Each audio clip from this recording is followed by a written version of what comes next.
Assalamualaikum warahmatullahi wabarakatuh. Ila hadratin Nabi Mustafa Rasulullah sallallahu alaihi wasallam wa ila alihi wa ila ashabihi wa ila kafatil anbiya'i wal mursalin wa ila jami'al muslimin wal muslimat wal mu'minin wal mu'minat al ahya'i minhum wal amwat. Syai'un lillah lahumul fatihah. A'udzu billahi minasyaitonir rajim. Bismillahirrahmanirrahim. Alhamdulillahi rabbil alamin. Arrahmanir rahim. Maliki yaumiddin. Iyyaka na'budu wa iyyaka nasta'in. Ihdinas siratal mustaqim. Siratal ladzina an'amta 'alaihim ghairil maghdubi 'alaihim waladdallin. Amin. Alhamdulillah wa bihi nasta'in wassalatu wassalamu ala rasulillah wa ala alihi wa sahbihi wa man wala. Rabbana zidna ilma warzuqna fahma. Allahumma 'allimna ma yanfa'una wanfa'na bima 'allamtana. Yang dimuliakan para jemaah sekalian, mudah-mudahan kita dirahmati Allah sekalian. InsyaAllah pada malam yang mulia ini sama-sama kita niatkan duduk kita ini duduk untuk menantikan hadirnya waktu Isyak, yang mana kita nak tunaikan solat fardu Isyak nanti secara berjamaah. Dan dalam pertemuan ini juga kita niatkan usaha kita untuk membaiki diri dengan cara kita mengikuti perbincangan hadis Nabi sallallahu alaihi wasallam berkenaan dengan akhlak-akhlak mulia sebagaimana ditunjukkan oleh baginda Nabi sallallahu alaihi wasallam. Muslimin dan muslimat yang dirahmati Allah sekalian, kita akan meneruskan perbincangan bacaan kita dengan hadis yang ke-33 pada halaman ke-69. Jadi hadis ini diberi judul Rajin Berusaha. Ya'anil Miqdad ibn Ma'di Karib radhiyallahu anhu 'an Nabi sallallahu alaihi wasallam qala ma akala ahadun ta'aman qattun khairan min an ya'kula min 'amila yadayhi wa inna nabiyyallahi Dawud sallallahu alaihi wasallam kana ya'kulu min 'amali yadihi. Rawahu al-Bukhari. Hadis ini berarti daripada Miqdad bin Ma'di Karibah radhiyallahu anhu, daripada baginda sallallahu alaihi wasallam. Baginda bersabda, tidak memakan seorang daripada kamu akan suatu makanan yang lebih baik daripada makanan yang diusahakannya sendiri. Dan sesungguhnya Nabi Dawud alaihissalam adalah makan dari usahanya sendiri. Hadis yang diriwayatkan oleh Imam Al-Bukhari. Jadi di sini kita lihat bagaimana hadis ini dimulakan dengan suatu bentuk penafian. Ma akala, tidak makan seseorang itu lebih baik daripada apa yang diusahakan dengan kudratnya sendiri. Dan di akhir hadis ini sekali lagi dikemukakan contoh yang ditunjukkan oleh baginda Nabi Dawud alaihissalam. Sebagaimana sebelum ini kita bincangkan, Nabi Dawud juga menjadi contoh dalam pelaksanaan amalan dia. Apa dia?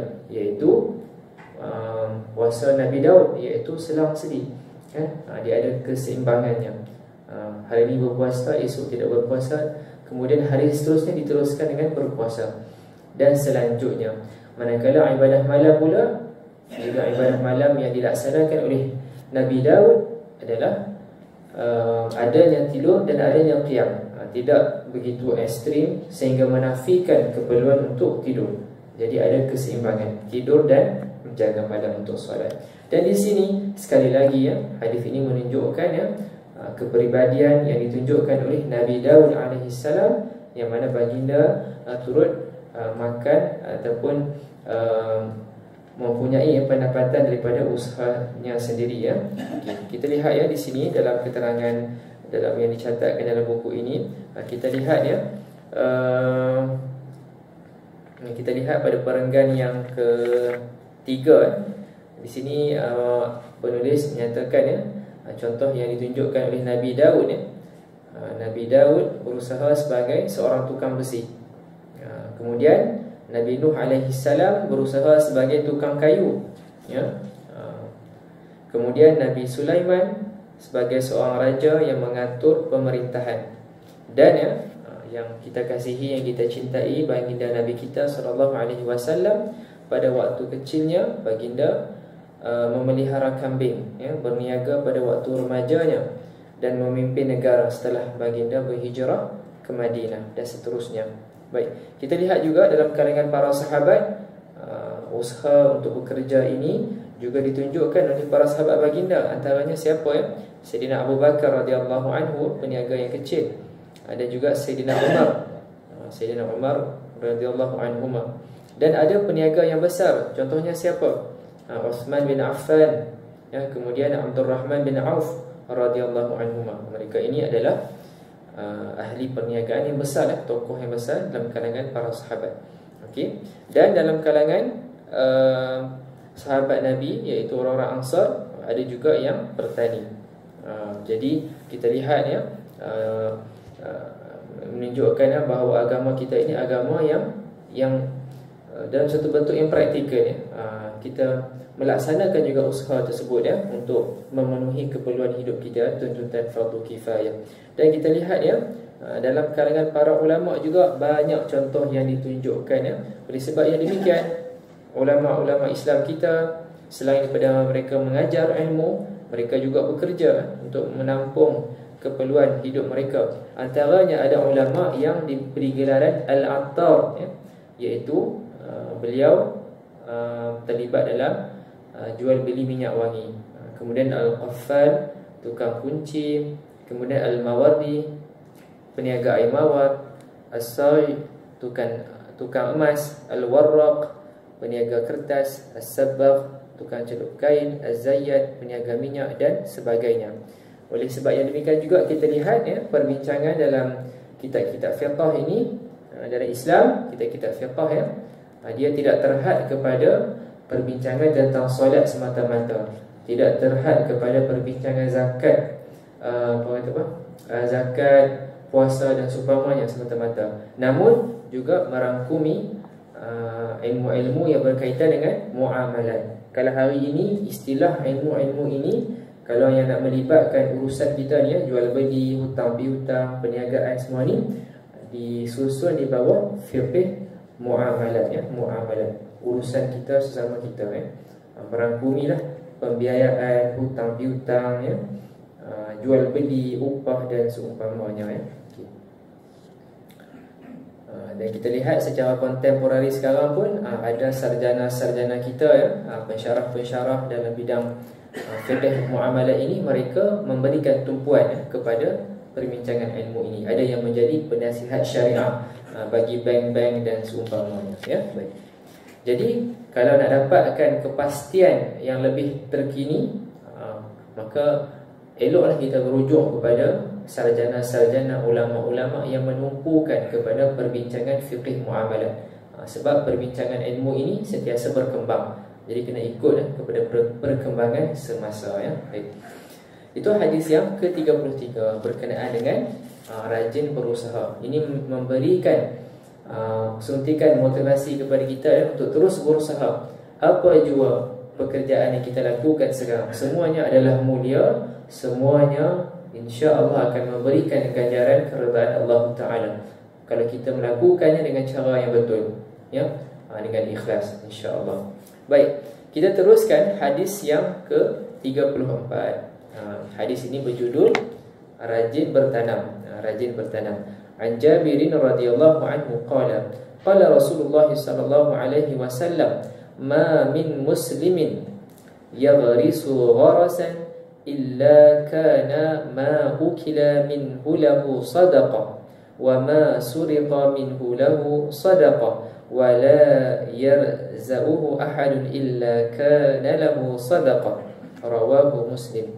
Wa fi riwayatin lah, dari riwayat yang lain pula, fala yaghrisul muslimu gharasan fayakulu minhu insanun wala dabatun wala tayrun illa kana lahu sadaqatan ila yaumil qiyamah.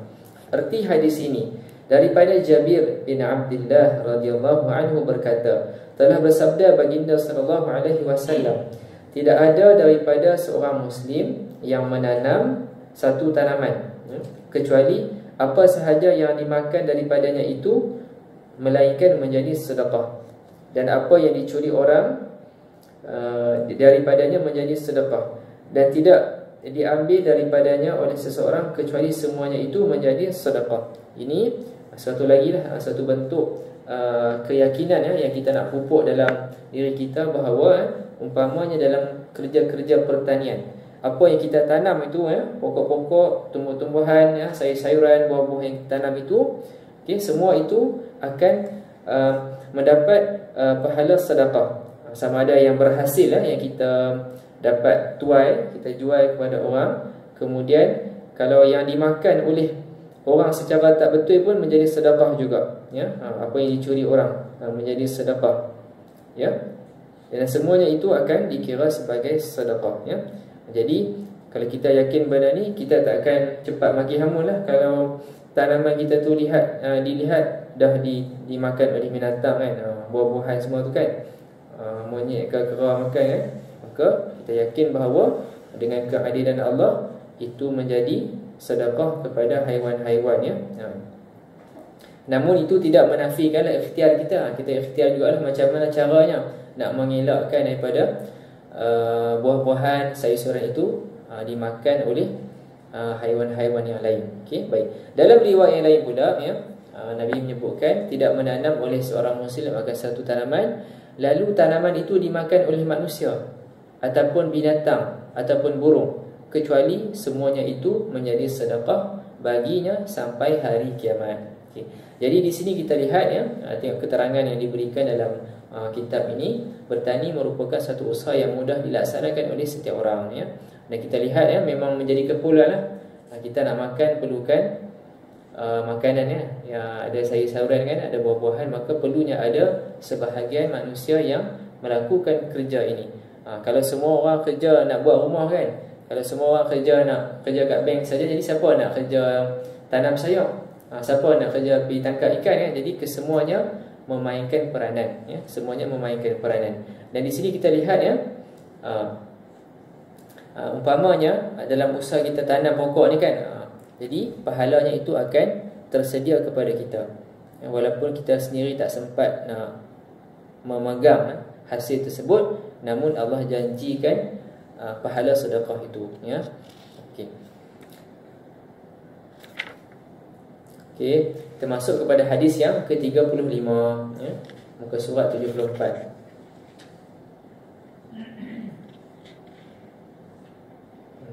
Tadi yang hadis ke-34 tadi tu, yang pasal tanam tu kan, maka boleh menjadi panduan kita lah. Kalau kita nak tanam pokok buah kan, mungkin fikir balik, kalau ikut umur saya ni mungkin tak kerap lah nak dapat makan buah ni kan. Tapi kita fikirkan generasi akan datang, anak cucu kita yang akan mendapat hasil tanaman tersebut, kita lihat dari sudut panjang tu kan. Kerana apa? Nabi dah menyebut ini akan menjadi illa kana lahu sadaqatan ila yaumil qiyamah, sehingga ke hari kiamat.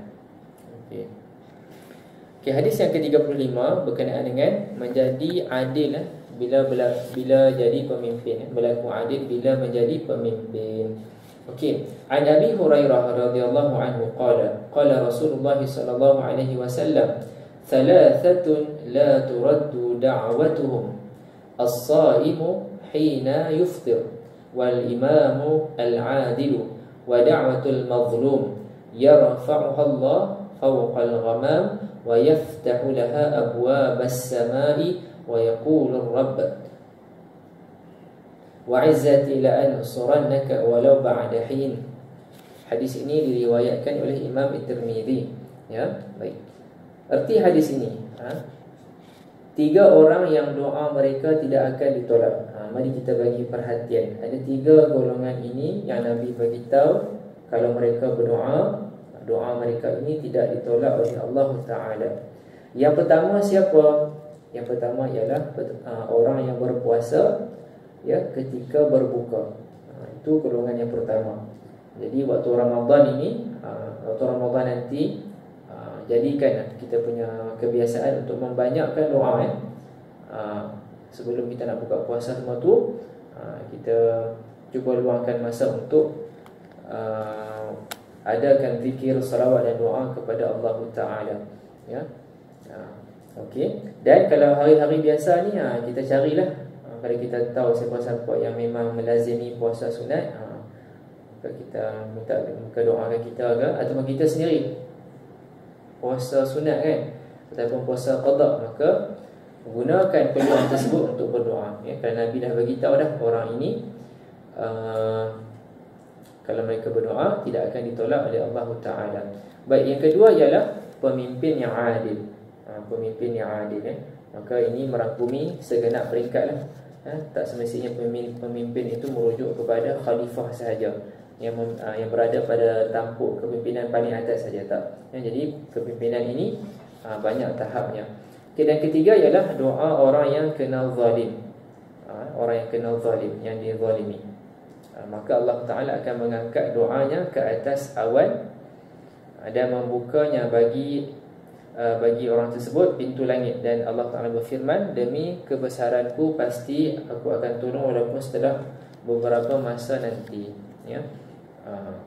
Jadi apa yang kita boleh ambil daripada hadis ini antaranya ialah yang ketiga tu kan, doa orang yang dizalimi. Maka jika nanti berlaku apa-apa situasi yang kita nampak kita sedang dizalimi, ataupun orang yang kita kenal itu dizalimi, maka teruskan berdoa memohon pertolongan Allah Subhanahu wa Ta'ala ya.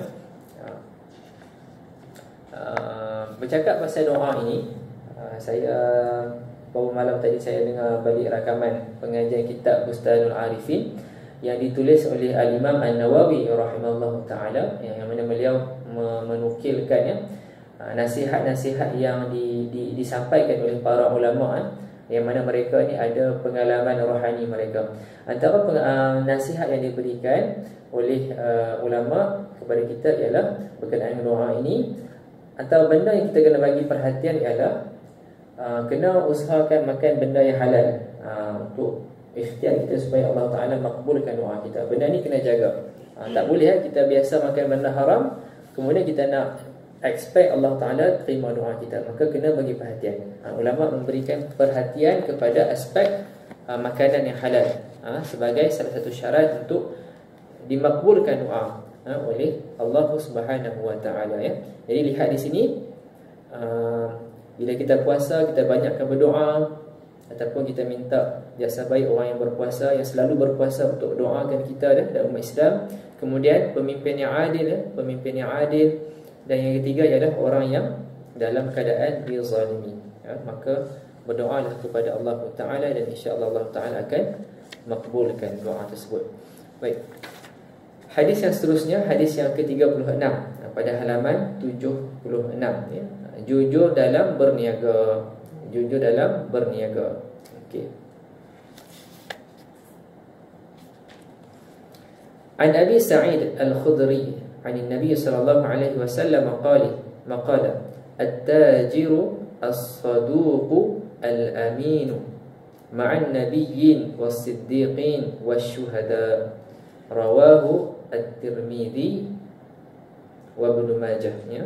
Daripada Abu Sa'id Al-Khudri radhiyallahu anhu, daripada Rasulullah sallallahu alaihi wasallam bersabda, peniaga yang jujur dan amanah itu akan dihimpunkan bersama dengan nabi-nabi dan para siddiqin dan para syuhada pada hari kiamat nanti. Maka lihat di sini Nabi menyatakannya, peniaga yang jujur, yang amanah, maka akan dihimpunkan dengan para nabi dan para siddiqin serta para syuhada pada hari kiamat nanti. Maka lihatnya begitu mulia kedudukan orang yang amanah dan jujur dalam perniagaannya ya. Jadi kalau nak lihatnya perbincangan tentang amanah, tentang siddiq dalam perniagaan ini, antaranya apa dia? Dulu yang kita biasa dengar kan, apa dia? Contohnya kalau dulu kan dia sukatan kan, sukatan. Kalau yang dulu yang masyhur kan, yang sukatan dengan timbangan semua tu, maka disempurnakan sukatan tersebut, timbangan tersebut. Sama juga lah hari ini kan. Hari ini tu pastikan scale yang kita guna tu adalah scale yang accurate. Maksud kata dah di-calibrate kan, bukan yang diselewengkan kan. Jadi bila kita jaga benda ni, insya-Allah telah ada sabda Nabi, Nabi beritahu dekat akhirat nanti akan dibangkitkan bersama dengan para Nabi dan para siddiqin dan para syuhada. Maka hal ini menjadi satu lagi motivasi kepada kita. Ini peluang kepada kita. Walaupun kita tak berkesempatan nak begitu mahir dalam bidang keilmuan Islam, kita tak mampu nak jadi ulama pada waktu sekarang ini, tapi kita terlibat dengan hal-hal yang berkenaan dengan perniagaan, maka rebut peluang ini, peluang yang diberikan. Mungkin kita tak mampu nak pergi ke medan jihad, ataupun kita tak mampu nak turun ke lapangan masyarakat, nak buat kerja-kerja sosial. Maka kalau kita sedia ada sebagai seorang peniaga, maka kita rebut peluang ini. Nabi beritahu kalau orang itu dia benar dan amanah dalam perniagaan, maka akan dibangkitkan dengan para Nabi, para siddiqin dan para syuhada di akhirat nanti. Ya. Okey. Kualiti barang yang kita jual tu kita jaga. Ya, kalau kita dah siarkan dalam iklan, kita nak jual sekian-sekian, dalam kontrak telah disenaraikan kualiti sedemikian rupa, maka benda yang sama juga kita kena serahkan, kena jualkan. Maka ini akan memenuhi syarat-syarat amanah yang dinyatakan, ya. Jujur dalam perniagaan. Tak boleh kata nak jual 1 kilo, kita jual barang tu 800 gram sahaja, lagi 200 gram tu kita letak benda lain. Salah benda tu, ya. Okey, itu adalah hadis berkenaan dengan kemuliaan kedudukan peniaga yang jujur. At-tajir as-saduq al-amin. Ingat benda ni, at-tajir as-saduq al-amin. Okey. Baik, dan hadis yang seterusnya ini, yang ke-37 ini, dia ada kaitan dengan hadis yang tadi ni. Kan? Hadis yang 36 beritahu jujur, amanah dalam perniagaan. Yang ke-37 ni pada halaman ke-78 dia ada kaitan dia. Okay. Apa judul hadis ini? Hadis ini menyebut berlebih kurang dalam jual beli. An Jabir radhiyallahu anhu anna Rasulullah sallallahu alaihi wasallam qala rahimallahu rajulan samhan idza ba'a wa idza ishtara wa idza qatada. Rawahu al-Bukhari. Artinya daripada Jabir bin Abdullah radhiyallahu anhuma bahwasanya Rasulullah sallallahu alaihi wasallam bersabda, semoga Allah Taala memberi rahmat pada seseorang yang berlebih kurang bila dia menjual, berlebih kurang ketika dia membeli, berlebih kurang bila dia menagih hutang. Jadi hadis ni masya-Allah sangat istimewa sebab Nabi mendoakan ni siapa yang buat benda ni maka dia akan mendapat doa daripada Nabi sallallahu alaihi wasallam. Nabi beritahu 3 golongan ini. Siapa mereka ni yang akan dapat doa Nabi, iaitu rahmat Allah Taala? Yang pertama, kalau dia menjual, dia berlebih kurang. Ketika dia membeli, dia berlebih kurang juga. Dan ketika dia menagih hutang pun dia berlebih kurang. Jadi kita semua insya-Allah terlibat dalam hal inilah. Kalau kita tak jual, kita beli, dan mungkin kita menuntut hutang, maka kita lihat saya pernah terlihatlah beberapa situasi, macam contohnya dekat gerai-gerai kan, makcik-makcik yang duk jual nasi lemak cucuk dekat tepi-tepi jalan kan. Jadi saya pernah ternampaklah beberapa individu yang mana mereka ni memang tak berkira lah. Kalau ada baki sikit-sikit tu terus dia bagi, dia kata kat makcik terus simpan. Mudah-mudahan dia tergolonglah dalam orang yang dimaksudkan ini. Ketika membeli dia berlebih kurang, dia tak terlalu particular lah. Kadang-kadang baki sekupang je 5 sen saja, dia masih, maksud kata kalau kita berlebih kurang maka sekupang 5 duit macam tu, kita boleh niatkan sedekah lah kepada makcik tersebut kan, yang meniaga tu kan. Okay. Sama juga kalau kita menuntut hutang, menagih hutang. Jadi sebelum ni kita telah bincang kan, kalau kita orang kata apa, nak naik taraf lah, hutang kepada hadiah, hibah, itu terpulanglah kepada judgement masing-masing. Kalau rasa mampu dan nak bantu dia, maka boleh dijadikan suatu bentuk hibah ataupun sumbangan kepada dia. Tapi kalau nak menuntut hutang, lakukan dengan cara yang baik, bahkan bagi diskaun lagi hutang tu, kalau kita nak buat lah, kalau kita nak masuk dalam golongan yang Nabi doakan mendapat rahmat Allah Ta'ala, ya. Okay.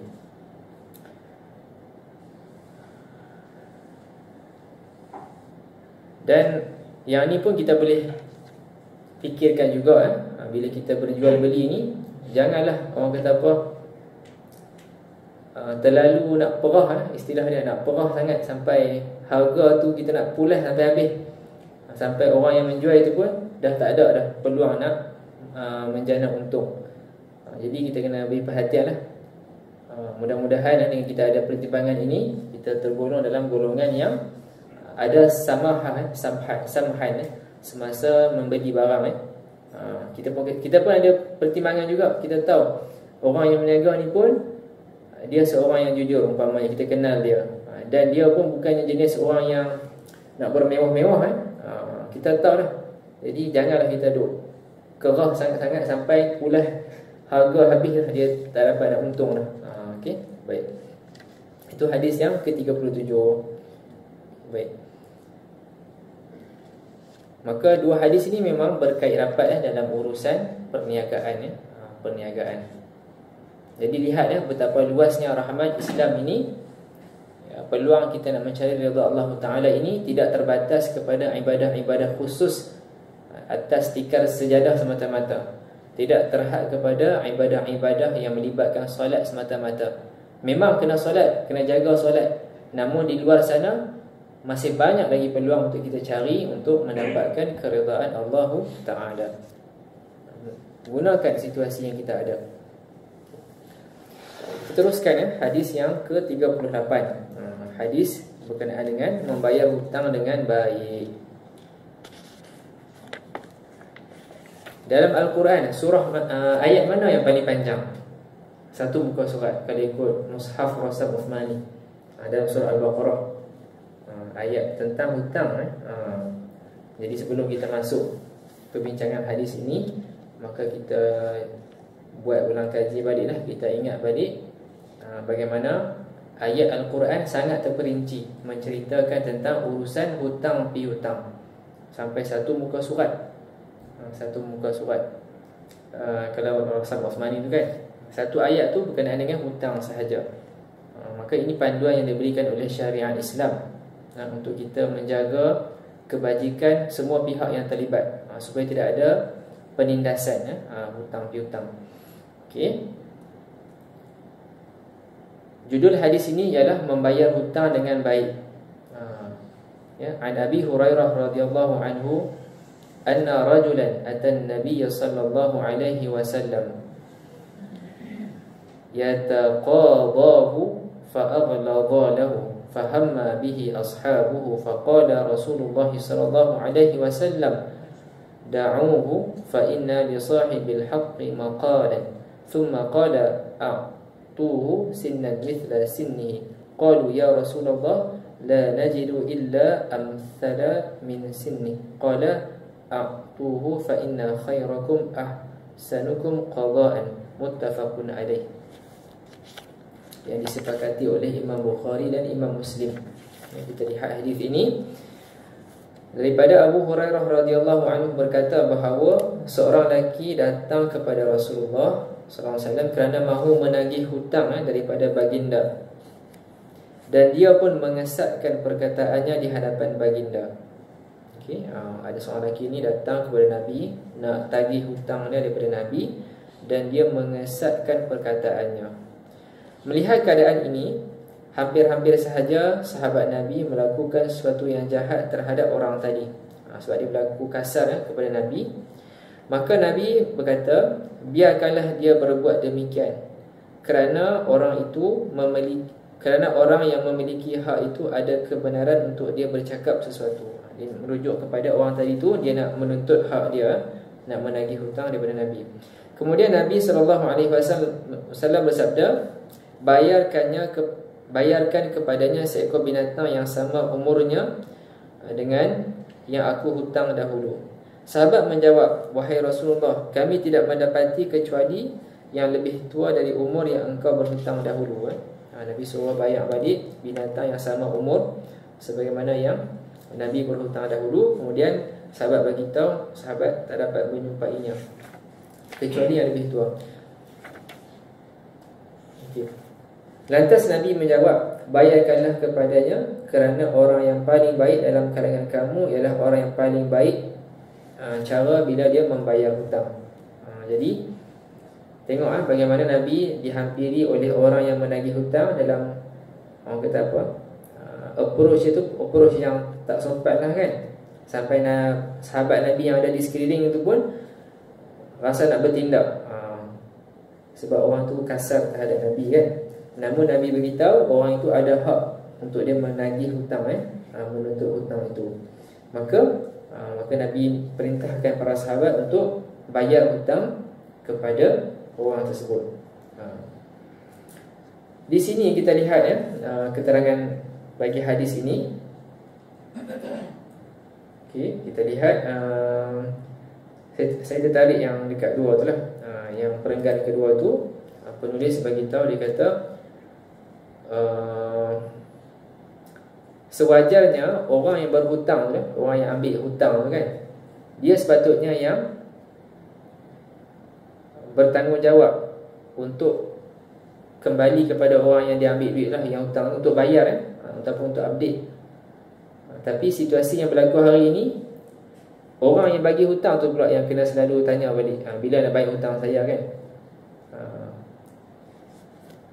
Jadi saya pernah terbaca lah, ada orang buat jenaka sikit. Dia kata macam mana nak bagi kawan kita ingat kita, macam mana kita hutang dengan dia, dia akan ingat kita lah. Sebab kita pinjam duit dia kan, dia sentiasa ingat, bila Ahmad ni nak bayar hutang aku kan, dia akan sentiasa ingat. Ini dia perni dah sebenarnya, walaupun dia buat jenaka, tapi dia perni dah sebenarnya. Memang betul lah, kita yang bagi hutang, kita sentiasa ingat dia, bila lah dia nak bayar hutang aku kan. Kena pula orang tu dia jenis suka corner sana corner sini. Dulu saya pergi satu kubur dekat Kota Baru kan, mungkin orang yang bagi hutang tu dia marah sangat kot kan. Dia siap letak gambar orang yang berhutang tu dekat pintu kubur. Dia marah sungguh. Dia gerang sungguh ni, nak bagi tahu kata orang ni tak baik hutang. Dia siap gambar tu, gambar berwarna kalau tak silap, letak kat pintu kubur. Saya main daripada jauh kan, tak tahu apa situasi tu kan, tapi memang mesej tu clear lah. Dia nak bagi tahu kata orang ni memang tak baik hutang lah. Tak mati lagi. Mungkin dia tak ada tempat lain nak menzahirkan rasa marah tu kan. Sampai ke bukan orang mati lah, masih hidup ni. Kan. Jadi kita ni lah, apa nama, sebagaimana kita bincang sebelum ni, banyak kali kita ulang kan, tapi tak apa, benda yang betul kita ulang. Maka hutang ni kita bagi perhatian, Soalan hutang tak datang masjid. Tu kan. Mesej tak sampai kan. Untuk kita sendiri, kalau kita ada berhutang, kita buat rekod, kita usaha untuk bayarkan. Dan orang kata apa, buat suatu dokumen legacy lah, ataupun management, emergency management, bagi tahu dekat waris dekat lah. Kalau lah satu hari nanti apa-apa berlaku kan, waris akan tahu lah, ini hutang yang masih belum dilangsaikan. Okey, baik. Jam lebih berapa? 8.25 kan. InsyaAllah. Satu lagi kot lah, satu lagi hadis yang ke-39. Yang ni ada 43 kan. 40, 41, 42 kan. 42. Ada 3 hadis kan. InsyaAllah kita bawa pada pertemuan akan datang, InsyaAllah. Okey, hadis ini berkenaan, berjudul dengan mendamaikan pihak-pihak yang bersengketa. An Abi Darda radhiyallahu anhu qala Rasulullah sallallahu alaihi wasallam, ala ukhbirukum bi afdala min darajati as-siyam was-salah was-sadaqah. Qalu bala. Qala islahu dhatil bain fa inna fasada dhatil bain hiya al-haliqah, ya. Jadi lihat di sini, ya, bentuk soalan ini ada dibincangkan dalam ilmu bahasa Arab. Dia mulakan dengan kalimah ala. Tengok tu, ala ukhbirukum, ya. Dia dalam bahasa Arab ni ada beberapa cara untuk kita kemukakan soalan. Jadi dalam takbir ini, dalam ungkapan ini, soalan ini dikemukakan dengan ala, ala di depan itu. Jadi jawapan ni dimula dengan apa? Dia akan mulakan dengan bala. Jadi dalam Al-Quran, jika tidak silap saya, ayat firman Allah Ta'ala berkenaan dengan alastu bi rabbikum, bukankah aku Tuhan kamu? Maka dijawab dengan bala. Jadi kita akan ingatlah benda ni. Soalan yang dimulakan dengan ala, maka dia akan dijawab, dia sambut dengan bala. Ada ayat Quran yang berkenaan dengan alastu bi rabbikum qalu bala. Yang ni pun dalam hadis ini dimulakan dengan ala, dan dijawab dengan bala, dengan bala. Bukannya bala ni, bala bencana, bukan. Ni bala cara kita nak menjawab soalan ini, bala. Okey. Terjemahan hadis ini daripada Abu Darda radhiyallahu anhu berkata, Rasulullah sallallahu alaihi wasallam bersabda, hendakkah kamu aku tunjukkan suatu yang lebih tinggi daripada darjat puasa, solat dan sedekah yang sunat. Nampak di sini penulis bagi kurungan, puasa, sedekah yang sunat, ya. Sahabat, ya kami mahu. Nabi SAW bersabda, iaitu orang yang mendamaikan pihak-pihak yang bersengketa, kerana kejahatan persengketaan itu membawa kepada kemusnahan agama. Okay, yang ini sekali lagi, ya, peluang kepada kita, peluang kepada kita kalau kita ada negotiation skill ataupun kemahiran nak mendamaikan orang, kan. Kalau kita ada kemampuan ni, maka kita rebut peluang untuk mendamaikan pihak-pihak yang bersengketa. Hari ni macam-macam lah, kan, topik perbalahan, kan. Bab-bab agama pun ada. Bab-bab agama pun banyak orang duk bergaduh. Yang ni kita kesian ni. Patutnya bila kita mengaji agama ni, hasilnya apa dia? Mudah-mudahan kita lebih seronok lah beribadah, kan. Tapi masih lagi ada orang-orang yang keras dalam kefahaman agama mereka, maka mereka ni cepat nak menyesatkan orang lain. Seolah-olah cara mereka faham sahaja yang betul, ya. Itu bab agama pun ada persengketaan, ya. Apatah lagi, ya, hari ini bab politik kepartian macam-macam lagi, kan. Macam-macam suhu yang ada, kan. Macam-macam pembincangan yang ada, perbalahan yang ada, kan. Maka itulah, saya pun tak pandai nak memberikan huraian lanjut. Namun di sini, ya, apa yang kita boleh lihat ialah satu lagi intipati dalam agama kita, ya, untuk mendamaikan hubungan antara manusia, kerana kerosakan ini akan membawa kepada kemusnahan agama. Jadi almarhum Syekh juga ada menyebutkan, salah satu dalam kuliah menyebutkan, usaha-usaha ta'lim ini, ya, usaha-usaha pengajian ini kita kena teruskan dalam apa jua keadaan. Disebabkan itu, dalam Al-Quran, ya, dalam salah satu surah yang mana mafhumnya menyebutkan, apabila berangkatnya suatu golongan umat Islam pergi berperang, kena ada juga sebahagian yang tak pergi berperang, tetapi mereka ni menempuhkan usaha untuk mengaji agama, supaya nanti bila golongan yang pergi perang tu balik, maka mereka boleh hajarkan. Maksud kata, ini benda yang kita kena bagi perhatian. Usaha-usaha untuk menyedarkan masyarakat, mendidik masyarakat dengan cara belajar ini kena diteruskan dalam apa jua keadaan, ya. Hatta dalam peperangan pun agama kita bagi tahu kena ada golongan yang bagi tumpuan untuk faham agama, dan nanti dia akan boleh ajar umat Islam, kan. Jadi kita lihat di sini, dalam hadis ini disebutkan, ya, Islam juga bagi perhatian, untuk dibaiki hubungan antara orang-orang yang bersengketa. Jadi saya mengikuti salah satu kursus, ya, di UKM, antaranya ialah kursus sejarah dan tamadun Islam. Jadi apa yang saya perhatikan, ya, Dan salah seorang ustaz, penulis, aktivis pun dia ada pendapat yang sama juga. Dia bagi tahu kalau kita telusuri sejarah khilafah Islamiah ni, khilafah yang dipimpin oleh orang Islam ni, daripada apa nama, kerajaan Umayyah, Abbasiyah semua tu kan. Maka kalau kita nak tengok kan, ada juga benda-benda yang kita tak seronok yang berlaku semasa pemerintahan tersebut. Usaha nak merebut takhta apa semua.